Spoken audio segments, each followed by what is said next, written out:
Hi hello నమస్తే, welcome to వెరిడియన్ studios.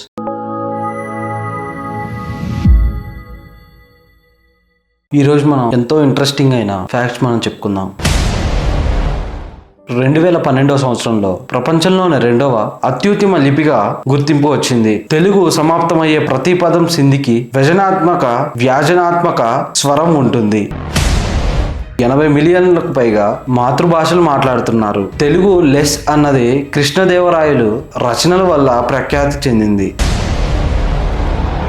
శ్రీలంకలో ఇప్పటికీ కూడా తెలుగు మాట్లాడతారంట. అక్కడున్న ప్రజలకి మన తెలుగు ఒక్కటే కాకుండా శ్రీలంకన్ భాష కూడా వచ్చు. మీరు డైలీ ఫ్రెండ్స్తో వాడే సామెతలు ఏ భాషలో ఎక్కువగా ఉన్నాయో తెలుసా? మన తెలుగులోనే. రవీంద్రనాథ్ ఠాగూర్ ఒకరోజు ఒక స్పీచ్ ఇస్తూ ఉండగా తెలుగు భాష గురించి ఏమన్నాడో తెలుసా? తెలుగు అనేది మన భారతదేశంలోనే మధురమైన భాష అన్నాడు. పద్య కథల్లో ఏకాక్షర పద్యాలు అవి మాత్రమే తెలుగు భాషలో ఉన్నాయి. స్టార్టింగ్లో కోకోకోలాను ఇంట్రడ్యూస్ చేసినప్పుడు అది ఏ కలర్లో ఉండేదో తెలుసా? ఆ కోకోకోలా గ్రీన్ కలర్లో ఉండేదంట. అప్పట్లో దాని సేల్స్ అంతగా లేకపోవడంతో దాని కలర్ని, దాని టేస్ట్ని చేంజ్ చేయడం జరిగింది. శిల్పి కళలో ఇటాలియన్ ఎక్స్ప్లోరర్ తెలుగుని ఇటాలియన్ ఆఫ్ ది ఈస్ట్ అంటారు. ఇది వింటే కొంచెం ఆశ్చర్యకరంగానే ఉంటుంది. ఒంటె కళ్ళల్లో 3 పొరలు ఉంటాయి. అవి అక్కడ వీచే గాలులు, దుబ్బ, ధూళి పడకుండా ఉండడానికి దానికి రక్షణ. ప్రపంచంలోనే కామన్ గా అందరికీ ఉండే పేరేంటో తెలుసా? అంటే ఎక్కువగా పెట్టుకున్న పేరు మొహమ్మద్. మనం నీళ్ళని వేడి చేసుకుంటాం కదా, అంటే త్రాగే నీటిని. నీళ్లు బాగా మరుగుతున్నప్పుడు దాని పరిపూర్ణ స్వేచ్ఛతో పాటు నీరు శరీరానికి రోగ నిరోధక శక్తిని పెంచుతుంది. వేడిగా ఉన్న నీళ్ళలో ఎటువంటి బ్యాక్టీరియా, ఫంగస్ లాంటివి ఏమున్నా కానీ చనిపోతాయి. వర్షాకాలంలో నీటిని కంపల్సరీగా వేడి చేసుకొని తాగాలి. ఎందుకంటే అందులో బ్యాక్టీరియా లేదా ఫంగస్ లాంటివి ఉంటాయి. అప్పుడే మనకి ఎక్కువగా వస్తుంది. వర్షాకాలంలోనే నీళ్లు ఎక్కువగా పొల్యూట్ అవుతాయి. దాని వలన అవి మనం తెచ్చుకున్న వెంటనే తాగితే మనకి ఆరోగ్య సమస్యలు తప్పవు. అందుకనే వేడి చేసుకొని తాగాలి. ఇప్పుడైనా నీళ్ళని ఎలా తాగాలో తెలిసింది కదా. మీకు ఇది తెలుసా? మన బ్రెయిన్ ఎప్పుడు ఫాస్ట్గా పనిచేస్తుందో? 100% ప్యూర్ ఆక్సిజన్ ఉన్నప్పుడు బాగా ఫాస్ట్గా పనిచేస్తుంది. ఉదయం లేవగానే ఎక్కువగా గాలి వీచే ప్లేసుల్లో నడిస్తే మన శరీరానికి అవసరమైన ప్రాణవాయువు పెరుగుతుంది. ఇది మెదడుకి ఆయాసాన్ని తగ్గిస్తుంది. రోజుకొక అడుగు వేయడం మన బ్రెయిన్ని షార్ప్గా చేస్తుంది.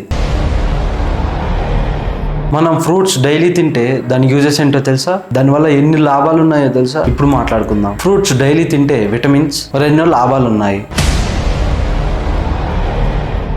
మనం ప్రతిరోజు నిద్ర సరిగ్గా పోకపోతే ఏం జరుగుతుందో తెలుసా? మన బ్రెయిన్ టైర్డ్ అయిపోతుంది. కనీసం రోజుకి 7 నుంచి 8 గంటలు రెస్ట్ అయ్యి మన ఎనర్జీ మనకి తిరిగి వస్తుంది. మన శరీరంలో ఉన్న వ్యర్థ పదార్థాలు మూత్రం ద్వారా వెళ్ళిపోవాల్సి ఉంటుంది. అందుకే కనీసం రోజుకి 2 లీటర్ల నీళ్ళు తాగాలి.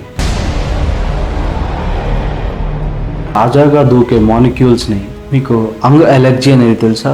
అది ఎలా ఉంటుందో తెలుసా? అంగ్ ఎలర్జీ హెయిర్ అంటే ఏంటో తెలుసుకుందాం. ప్రపంచంలోనే అత్యంత వేగంగా అంగ్ అలర్జీ హెయిర్, బాగా పొడవుగా పెరిగే జుట్టు భారతదేశానికి చెందిన ఒక మహిళకు ఉంది. ఆమె జుట్టు సుమారుగా 18 అడుగుల పొడవుగా ఉంటుంది. మనం రోజు నవ్వడం వల్ల ఉత్సాహం పెరుగుతుంది. ఒక్కసారి మనం మనస్ఫూర్తిగా నవ్వితే మనం తప్పకుండా ఆ రోజు మొత్తం హ్యాపీగానే ఉంటాం. శరీరంలో సంతోష హార్మోన్స్ రిలీజ్ అవుతాయి. కళ్ళను తరచుగా చల్లని నీటితో కడుక్కోవడం వల్ల ఆరోగ్యకరంగా ఉంటాయి. దుమ్ము, ధూళి మన కళ్ళలో చేరితే క్యాన్సర్ కూడా వచ్చే అవకాశం ఉంది. ఇది నేనే చెప్పట్లేదు, చాలామంది డాక్టర్లు కూడా సజెస్ట్ చేస్తారు. నెలకు ఒక్కసారైనా మన కంటిని డాక్టర్ దగ్గరికి వెళ్ళి చూపించుకోవాల్సిందే. మనం ప్రతిరోజు ఆకుకూరలు తినడం వల్ల రక్తహీనత దూరం అవుతుంది. ఐరన్, మినరల్స్ ఎక్కువగా ఉంటాయి. అవి తింటే రక్తహీనత, ఆరోగ్య సమస్యలు దగ్గరకు వచ్చే అవకాశమే లేదు. ప్రపంచంలో అత్యధిక జనాభా కలిగిన దేశం చైనా. ప్రపంచంలో దాదాపు 20% మంది భూమిపై అక్కడే ఉన్నారు.